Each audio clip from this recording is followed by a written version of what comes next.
अभी भी बहुत खूबसूरत थी। वो अभी भी कई लड़कों को अपना दीवाना बना सकती है। तभी जेनिफर मूवी के लिए उसको मना कर देती है, पर वो उसे रात में मिलने को बुलाती है, वो भी एक अंडर कंस्ट्रक्शन साइट में, जहाँ पर वो लड़का जैसे ही जाता है जेनिफर से मिलने, तब जेनिफर की आंखों का रंग बदलने लगता है और जिससे देखकर वो बहुत डर जाता है और फिर जेनिफर उसे भी मार देती है और उसके शरीर के मांस को कच्चा खाने लगती है। वही नीडी अपने बॉयफ्रेंड के साथ अपने घर में थी, पर उसे बहुत बुरे बुरे ख्याल आने लगते है जेनिफर को लेकर, इसीलिए वो तुरंत घर से निकलकर अपने कार में जेनिफर को ढूंढने निकलती है। थोड़ी दूर चलते ही अचानक से कोई उसकी गाड़ी के सामने आ जाती है और वो गाड़ी को ब्रेक लगाकर उसे ध्यान से देखने लगती है, पर उसे पता चलता है कि वो और कोई नहीं बल्कि जेनिफर ही है। वो फिर से खून से लटपट थी और वो तुरंत उसके कार के वाइंडशील्ड पर जाम करती है, जिससे उसका वाइंडशील्ड टूट जाता है और इसे देखकर वो बहुत डर जाती है और वो तुरंत गाड़ी लेकर अपने घर आ जाती है और तुरंत दरवाजा भी बंद कर लेती है।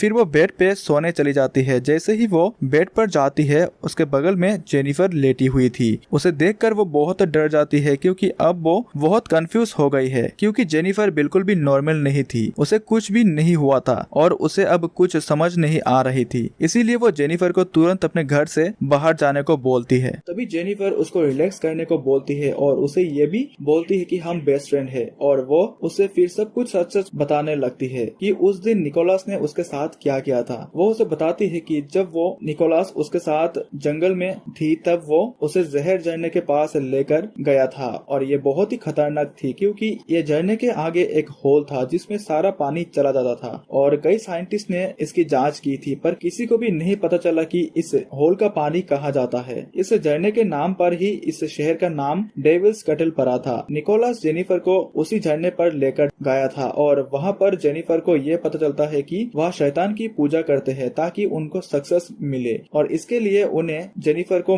मारकर उसे शैतान को चराना होगा और उन्हें कोई ऐसी वैसी लड़की नहीं चाहिए था, उन्हें एक वर्जिन लड़की चाहिए था। इसीलिए उन्होंने जेनिफर को पूछा कि वो वर्जिन है क्या। तब जेनिफर ने उन्हें हाँ बोल दिया। इसीलिए निकोलस उसको मार देता है और झरने में फेंक देता है, जिसके बाद उनका बैंड फेमस हो जाता है। बट जेनिफर वर्जिन नहीं होती, जिसके कारण वो बच जाती है, लेकिन उसके ऊपर शैतान हावी हो जाता है और उसके पास स्पेशल पावर्स भी आ जाता है। जब पहली बार उसे होश आया था, तब वो खून से लथपथ थी, लेकिन उसे बहुत तेज भूख लग रही थी। इसीलिए वो अपने दोस्त नीडी के घर आई थी, क्योंकि नीडी उसकी बेस्ट फ्रेंड थी, इसीलिए वो उसे कोई हार्म नहीं करती। इसीलिए उसने उसके फ्रिज से कच्चा चिकन निकल के खा लिया था और वो नीडी को इसका प्रूफ भी अपना हाथ काट कर दिखाती है। वो जैसे अपना हाथ काटती है तो उसका हाथ तुरंत हील हो जाता है और उसे अपना बॉडी मेंटेन करने के लिए लोगों को मारना पड़ता है। तभी नीडी उसको अपने घर से जाने को कहती है। अगले दिन नीडी रिसर्च करने के लिए लाइब्रेरी जाती है और वो अपने शहर के हिस्ट्री के बारे में पता लगाने के लिए बुक्स पढ़ना स्टार्ट करती है, जिसमें उसको पता चलता है कि काला जादू हटाने के लिए उसे जेनिफर के दिल में चाकू मारना होगा। इसीलिए वो तुरंत अपने बॉयफ्रेंड के पास जाती है और उसे सब कुछ सच बताती है, पर उसका बॉयफ्रेंड उसकी बातों पर बिल्कुल भी ध्यान नहीं देता और उसे डॉक्टर को दिखाने को